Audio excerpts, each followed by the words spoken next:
Porque tú tienes que ser creyente para ser predicador. Si tú no crees lo que tú mismo estás diciendo, pues mejor no lo digas. Segunda de Timoteo, capítulo 4, versículos 1 y 2.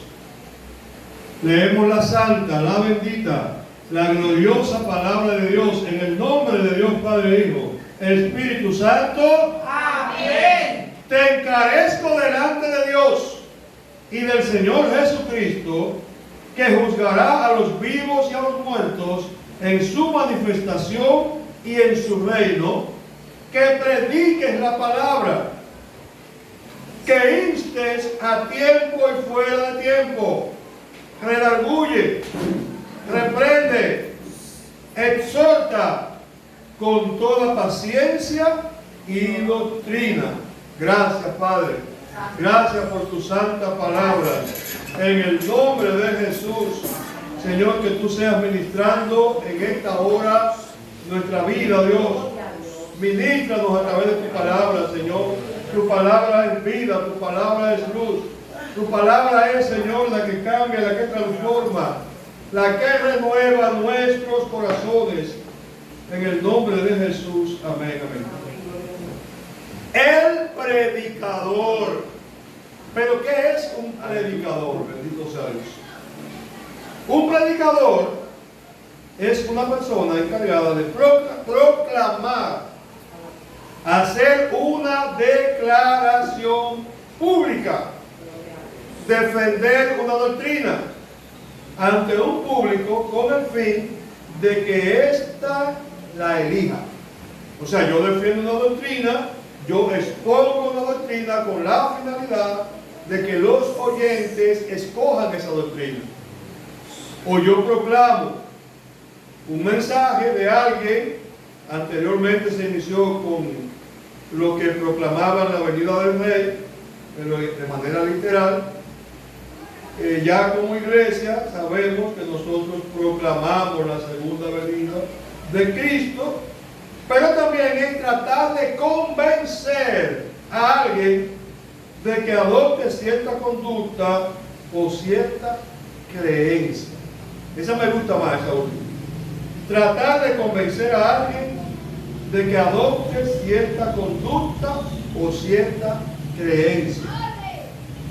Ahora, ¿dónde comienza y dónde termina la responsabilidad mía como predicador? ¿Dónde comienza mi responsabilidad? Bueno, el Señor me llamó a predicar. Entonces, para mí, esa es parte de mi trabajo, predicar la palabra. No porque soy pastor, sino porque tengo el llamado como predicador. Bendito sea Dios. Entonces, la responsabilidad del predicador comienza inmediatamente Dios lo llama. Si Dios te llamó como predicador, ahí comienza tu responsabilidad. Ahora, vamos a ver en esta noche que no solamente radica el asunto en predicar la palabra. Hay una serie de requisitos. Bendito sea Dios.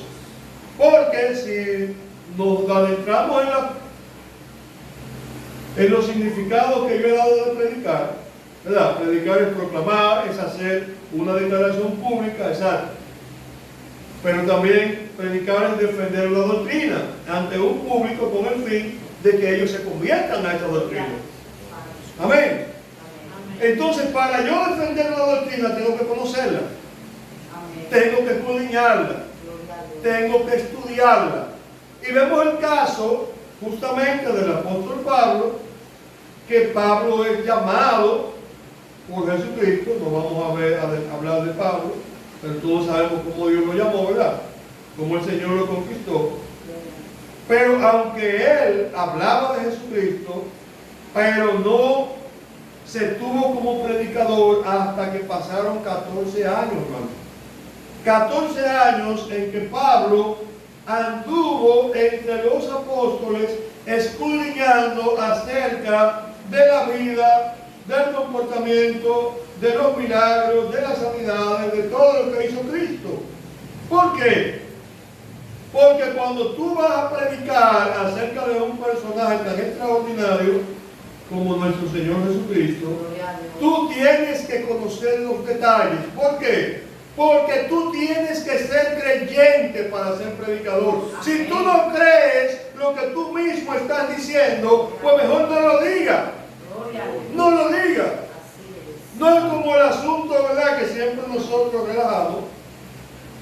Una frase dominicana, relajada.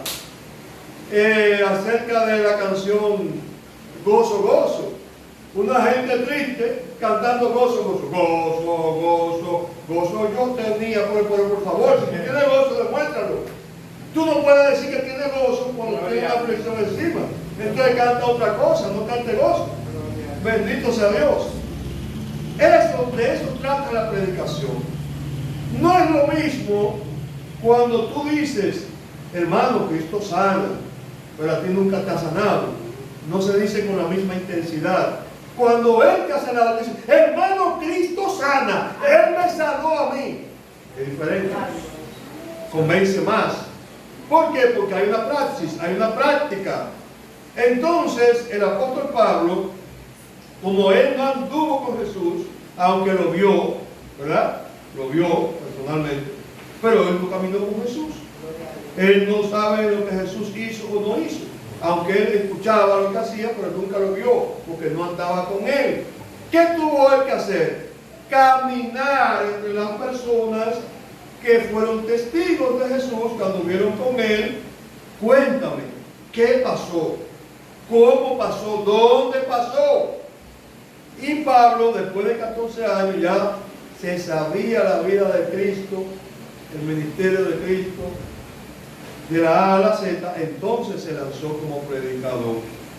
¿Por qué? Porque tú tienes que estar consciente de lo que tú estás predicando. Tú tienes una responsabilidad, y esa responsabilidad se puede caer por cualquier cosa. Por ejemplo, un incrédulo te hace una pregunta y tú se la contestas con evasiva, ese no se va a convertir más nunca. ¿Por qué? Porque tú no lo convenciste, tú no tenías la herramienta ni la capacidad para convencerlo. Eso quiere decir que tú no estás haciendo bien tu trabajo. ¿Por qué? Porque si tú hubieses hecho bien tu trabajo, lo convences. Lo convences. Y convencerlo no quiere decir que él se convierta de una vez. Él puede no convertirse y estar convencido. Y puede convertirse hasta en 20 años. ¿Por qué? Porque la palabra quedó sembrada en él y a su tiempo va a dar su fruto. Amén. Pero también predicar, como dice el tercer acápite, es tratar de convencer a alguien de que adopte cierta conducta. O sea, ¿cómo yo puedo convencer a alguien de que sea cristiano si yo no estoy viviendo como cristiano? Si mi testimonio en la zona donde yo me tengo movilidad, nadie me conoce como cristiano, nadie ni siquiera sabe que yo soy cristiano, ¿cómo yo puedo convencer a alguien de que sea como yo? Si yo no estoy demostrando que soy nada. Me trajo a su luz admirable cuando yo estaba en plena oscuridad, cuando yo estaba perdido. Yo tengo que vivir, tratar de vivir y de ser como Él. Y tratar de vivir la palabra. Entonces, lo primero, el único mandamiento con promesa: honra a tu padre y a tu madre para que te vaya bien y seas de larga vida sobre la tierra. Eso no implica que sea cristiano. Sea o no sea cristiano, yo tengo que honrarlo. Sea o no sea bueno, yo tengo que honrarlo. Puede ser lo peor del mundo, yo tengo que honrarlo, porque es que la Biblia me manda que lo honre. Y me da una promesa. Entonces yo no me voy a justificar delante de Dios diciéndole a Dios: no, Señor, yo no lo honré porque Él era malo, porque Él hacía esto, porque no. Tú tienes que honrarme a mí, que soy el que te estoy dando el mandato. Si yo te digo que lo honre, si tú lo honras, es a mí que me está honrando, porque me está obedeciendo. Fíjate que en Israel se dio un fenómeno, y es que muchos jóvenes malos, malcriados por sus padres, cuando tenían que darle algo para la mantención a papá y mamá. Eso quiere decir que lo que ellos le iban a dar a papá es una ofrenda para Dios. Y entonces lo llevaban al templo. Y ya eso lo descargaban. Y los sacerdotes de ese tiempo, como lo que buscaban como siempre el dinero, pues no lo estorbaban. Pero Jesús lo estorbó. Jesús le dijo: ¿cómo es que ustedes van a decir que lo que le van a dar a su papá es morjal y lo van a llevar al templo de Dios? Es que no es aceptable. Es que es una responsabilidad que tú tienes. Estás engañando a Dios y estás engañando a tus padres, porque no estás cumpliendo con el mandato divino. No estás cumpliendo. Entonces nosotros no podemos escudarnos en la palabra para dejar de vivir la palabra. No podemos, hermano. Eso es fraude. Entonces, para entender la responsabilidad de un predicador, amén, ya dijimos que comienza con el llamamiento de Dios, pero fíjate, un personaje a quien Dios llamó, se llama Ezequiel. Ezequiel fue llamado en una época en que Israel estaba hecho un desastre, pero Ezequiel andaba bien delante de Dios. Ahora, fíjate lo que hace Dios. Porque tú tienes que sentir lo que tú predicas. Es lo que yo decía ahorita, no es lo mismo decir Él sana que decir Él me sanó. No es lo mismo decir Él liberta que decir Él me libertó a mí. Se dice diferente, hermano. Libro de Ezequiel, capítulo 2. Jehová me dijo: hijo de hombre, ponte sobre tus pies y yo hablaré contigo. Y luego que Él me habló, entró el Espíritu en mí y me afirmó sobre mis pies, y oí al que me hablaba. Y me dijo: hijo de hombre, yo te envío a los hijos de Israel, y gentes rebeldes que se rebelaron contra mí. Ellos y sus padres se han rebelado contra mí hasta este mismo día. Yo pues te envío a hijos de duro rostro y de empedernido corazón, y les dirás: así ha dicho el Señor. ¿Acaso ellos escuchen? Pero si no te escucharen, porque son una clase rebelde, siempre conocerán que hubo profeta entre ellos. Gloria a Dios. Ahora fíjate lo que yo estoy hablando de la práctica. Que el predicador tiene que tener vivencias en Dios.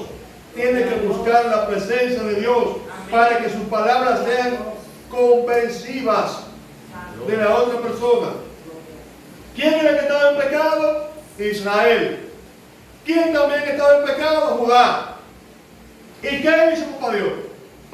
Que agarró a Ezequiel y le dijo: mira, coge una plancha de hierro y ponla en el suelo y acuéstate en ella sobre tu lado derecho y duerme ahí en esa plancha de hierro por 40 días, porque Israel tiene su corazón como hierro.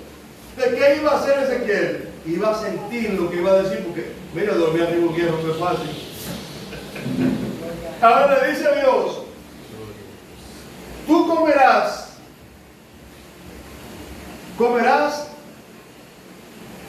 granos, de los cuales tú harás un pan de cebada, de trigo, de avena, harás un pan, mezclándolo todo, y lo cocerás sobre un fogón que tú harás con excremento humano.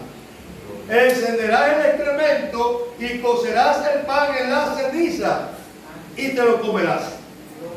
Ay, santo Dios. Ezequiel casi se volvió loco. Le dijo: Señor, pero es que yo nunca, que yo sepa, yo no te he ofendido tanto, Señor. Que yo sepa, Señor, yo nunca he comido cosas inmundas. ¿Cómo yo voy a cocer el pan en la ceniza de excremento humano quemado? Y Dios le dice: ok, mira lo que vamos a hacer. Solo por ti lo voy a hacer. Está bien, no utiliza excremento humano, utiliza excremento de animales. Y entonces ya él buscaba las heces de las ovejas, de la vaca, etcétera, caballo, seco, ¿verdad? Lo prendía y ahí, en ese fuego, pues asaba el pan y se lo comía. Pero Dios le dijo: por ningún motivo dejes de dormir por 40 días sobre tu lado derecho.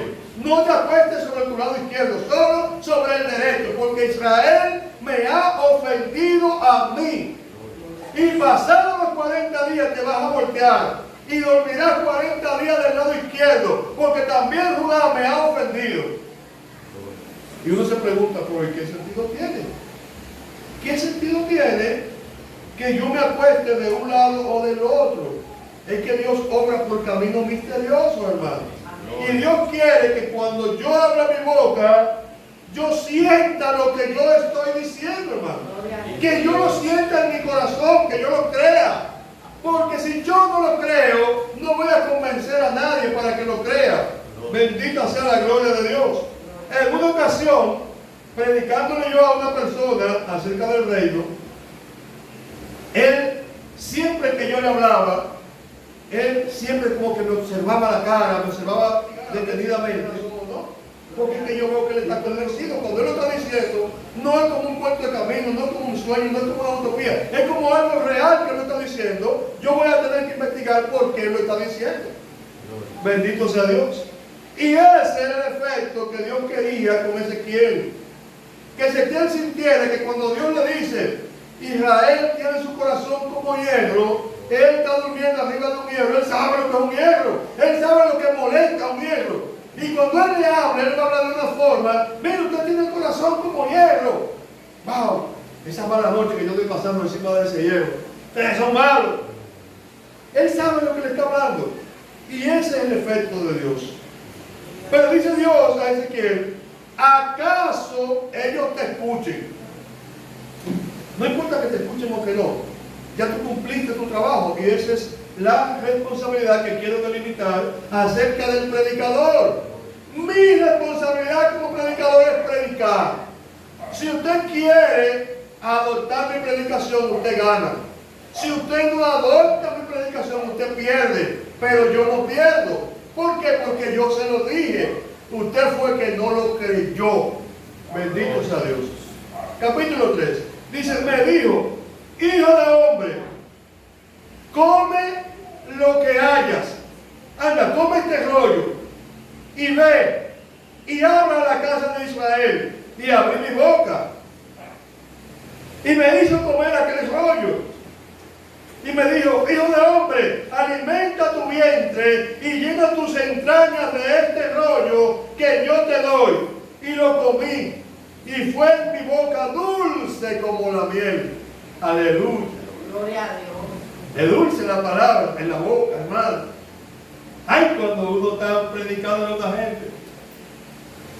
Sobre todo a una gente impía, mala.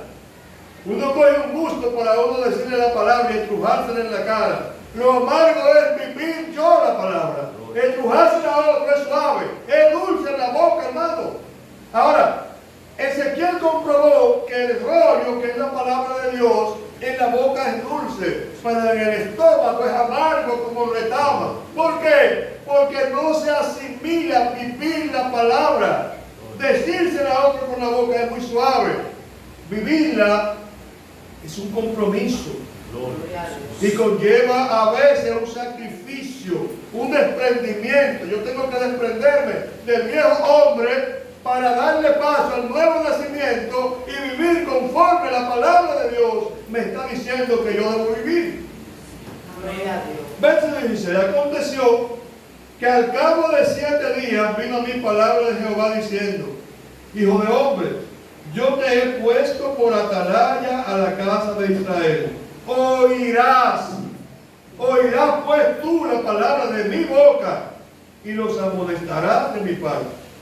Cuando yo dijera al impío, de cierto morirás, y tú no le amonestares ni le hablares, para que el impío sea apercibido de su mal camino, a fin de que viva, el impío morirá por su maldad, pero su sangre la demandaré de tu mano. Fíjate qué responsabilidad. Fíjate qué responsabilidad. A veces, y a todos nos ha pasado, pues yo no sé si a usted le ha pasado, a mí me ha pasado, no queremos dar el mensaje que Dios nos da. Porque pensamos que somos más buenos que Dios. Y entonces, si Dios dice una cosa, yo trato de suavizarlo, de darlo más, qué sé yo qué, más light, para que nadie se ofenda. Y entonces, al no ofenderse, la palabra de Dios no confronta a la persona que tiene que confrontar y por lo tanto no se arrepiente. Él va a morir con su pecado, pero la sangre de él Dios la va a demandar de mí, porque yo no le di el mensaje como Dios me dijo que se lo dijera. Bendito sea Dios. En una ocasión, a mí me tocó predicar en una iglesia, creo que he dado ese testimonio otras veces, y el Señor no me dio nada. Nada, yo eché la semana entera pidiéndole a Dios que me diera un mensaje porque era para el domingo, y ya usted sabe que los pastores no ceden el púlpito los domingos, y a mí me lo cedieron. Yo tenía una responsabilidad con la iglesia de llevarle palabra de Dios, pero en toda la semana el Señor no me dio ni siquiera un texto bíblico. Me cansé de orar, me cansé de gemir delante de Dios, de leer la palabra, nada. El domingo llegué absolutamente sin nada. Me meto al cuarto de oración y lo último que yo hice fue llorar delante de Dios porque Dios no me dio nada, absolutamente nada. Cuando faltan como 10 minutos para entregarme, tú sabes que en las iglesias seguimos una rutina, es fácil aprendérsela. Bueno, el coro de la ofrenda, ay, ya me van a entregar y todavía no tengo nada. Después del coro de la ofrenda van los anuncios y ahí me van a llamar a mí y no tengo absolutamente nada. Señor, ¿qué voy a hacer? ¿Qué vergüenza, Señor? ¿De qué voy a hablar? Señor, por favor, haz algo. Y el Señor me dio un solo texto bíblico.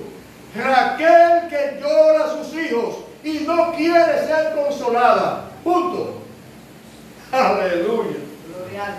Cuando yo le digo a la iglesia, hermanos, ustedes me conocen y ustedes saben que yo soy predicador a veces de larga data, que duraba 1 hora y hasta 1 hora y media predicando, hasta 2 horas. Pero en esta ocasión no tengo nada.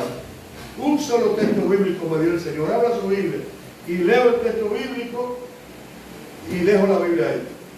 Y me echo para hablar. Habla tú ahora, ¿no? Mire, hacía años que yo no predicaba de esa manera. Dios denunció pecado dentro de la iglesia, Dios habló, pero como dice la palabra, como Dios le dijo a Ezequiel, ¿acaso te escuchen?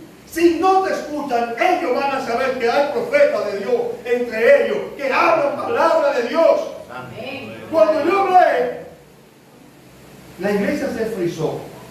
Y yo decía, hermano, aquí hay un joven, es joven, que es un líder de la iglesia, que está en terrible pecado. Por eso Raquel está llorando y no quiere ser consolada hasta que el pecado salga a flote y haya un arrepentimiento. Y vi muchas caras feas, muchas caras, loco, y no fue un asunto de que se lo quedaron para ellos. No, me confrontaron. Fue un mensaje terrible. Y tan pronto yo terminé de predicar, el ministro dijo, hermano, aquí no hay de esos. Aquí no hay fornicario, aquí no hay adúltero, porque yo soy un hombre muy chivo, que yo ando detrás de los miembros de mi iglesia y yo sé lo que hace cada uno, y aquí no hay de eso.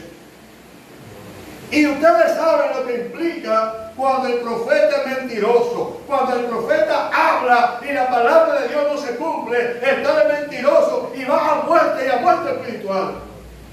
Yo me fui en lágrimas, yo dije, Jehová, que sea tu voluntad, si es a muerte, a muerte. Le dije que eso fue domingo, ¿verdad? El lunes, la persona que estaba en pecado, un líder el que más ofrendaba, el que más diezmaba en la iglesia, el que más resolvía problemas porque era vendedor, todavía es vendedor. Y esa persona, desde que había un problema, le decían, vamos a hacer un templo para comprar 10 sillas. No, yo la pongo las 10 sillas, por favor, yo la traigo. No, pero trae 5 nada más porque los hermanos participen también. O tal vez yo traigo 5. Pero ¿qué va a traer a las 10? Porque él ganaba mucho dinero. ¿Quién en su sano juicio va a querer que una persona así sea denunciada? Nadie. Pero yo sí, porque a mí no me interesan tus diezmos, a mí no me interesa tu ofrenda, a mí me interesa que tú te salves. Porque esa es mi responsabilidad. Pero mi responsabilidad acaba cuando yo te predico la palabra, te alerto acerca del pecado. Si tú quieres, lo dejas. Y si no, ya yo me libré, porque ya yo te lo dije. De ahí para adelante es responsabilidad tuya, no mía. Y eso fue lo que Papá Dios le dijo al profeta Ezequiel.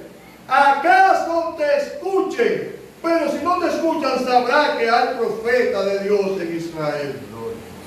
Pero si yo te mando a que lo amonestes, porque es impío, y tú no lo amonestares, él no se convertirá de su impiedad y de su mal camino. Él morirá por su maldad, pero tú habrás librado tu alma si tú le amonestares. Habrás librado tu alma. Y aclara Papá Dios, si el justo se apartara de su justicia e hiciera maldad y pusiera yo tropiezo delante de él, él morirá, porque tú no le amonestaste. En su pecado él morirá, y su justicia que había hecho no vendrá en memoria. ¿Usted? Hay un buen cristiano, diezma mucho, ofrenda mucho, es cantante, es predicador, es esto, es aquello, pero Jehová lo denuncia, que hay un problema de pecado. Mi responsabilidad es confrontarlo y decirle, hermano, usted está mal delante de Dios. Dice Dios esto y esto y esto y esto y esto. En ese mensaje que yo estoy hablando, en esa iglesia, lo último que el Señor, porque yo veía toda la cara de él, como que está chupando limón, diciendo en su rostro que yo soy un mentiroso, y yo dije, hermano, a mí me gustaría que tú te pusieses sobre tus pies, pero Dios no está para avergonzar a nadie, por lo tanto no lo hagas. A mí me gustaría, ¿por qué? Porque con tanta cara de agresividad que yo estoy mirando en la iglesia, si tú te pones de pie y confiesas y dices, sí, yo estoy en pecado, todo el mundo sabe que hay profetas en esta iglesia. Ahora, yo no quiero que tú lo hagas. Dios tiene el poder para llamarte por nombre y apellido. Porque Dios te conoce, Dios sabe lo que tú estás haciendo y lo está denunciando y dice que no quiere consolación, que no quiere ser consolado, que va a seguir llorando. ¿Por qué? Porque es un líder que ha caído y Dios lo está denunciando. Gloria a Dios. Todo el mundo con su cara de agresividad. El lunes temprano, la persona fue donde mí, me dijo, varón, me abrazó, varón, que Dios te bendiga. Que Dios te siga usando, varón. Wow, cuánta gloria, varón de Dios. Ay, varón, si todos fuéramos así, varón. Bendito sea Dios. Digo, no me halague, que a mí me gusta no hablar. Me dice, varón, yo tengo años que mi esposa no vive conmigo. Yo soy casado, usted lo sabe, y tengo un hijo. Y mi esposa no vive conmigo. Mi esposa no quiere nada conmigo, no me ama. Y yo, para poder saciarme, lo que yo hago es, varón, que a las 11 de la noche, a las 12 de la noche, porque yo sé que los evangélicos se acuerdan temprano, a las 12 de la noche yo salgo, voy a un colmadón y me jalo de cerveza y me llevo la primera loca que aparezca y me dedico con ella, porque mi esposa no me atiende. Y yo siempre decía, ¿cuándo será que Jehová me va a denunciar este pecado a mí? Porque él tomaba oportunidades, porque él era un líder, porque él era todo en la iglesia y él sabía que estaba mal. Y la gente cuando está mal dice, aquí no está Dios, porque si Dios estuviera, Dios me denunciara, Dios me alertara de que yo estoy mal.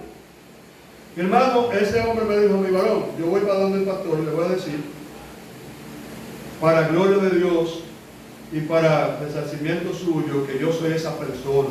Y en el tiempo que yo tengo cometiendo ese pecado, que son años que yo tengo en eso, años que yo estoy en pecado y cogiendo oportunidad en el púlpito, porque si nadie me dice nada, bueno, pues nada, siga la fiesta. Hermano, mire, ese señor fue, el pastor me pidió perdón. Yo le dije, no, varón, a mí tú no tienes que pedirme perdón. Pídale perdón a Dios por su incredulidad, porque Dios todavía tiene boca y habla. Dios habla. Entonces, hermano, la responsabilidad del predicador acaba cuando el predicador hace lo que Dios le envía a hacer. ¿Qué es lo que Dios fue a predicar? Fue a denunciar, fue a alentar a la persona, fue a exhortarla a que se arrepienta. Ahora, si la persona no quiere arrepentirse, ese no es mi problema. Ya yo libré mi alma. ¿Por qué? Porque yo hice lo que Dios me dijo que hiciera, hermano. Ya yo lo hice. Y miren, no sabe usted lo que me ha ocasionado a mí tener esta forma que yo tengo. Y es que yo, lo de Dios, no es negociable. Yo no ando buscando dinero porque tengo una profesión que se le doy a Dios. Yo no ando buscando prebenda, no ando buscando que nadie me aplauda. Nada de eso. Nada de eso. Ahora, cuando Dios manda una palabra, yo la doy. No importa la consecuencia. ¿Por qué? Porque yo obedezco a Dios. Y dice la Biblia que es mejor obedecer a Dios antes que a los hombres. Eso lo entiende el predicador. Dios te bendiga y Dios te guarde. Y que la paz de Cristo continúe contigo. Dios te bendiga. Gloria.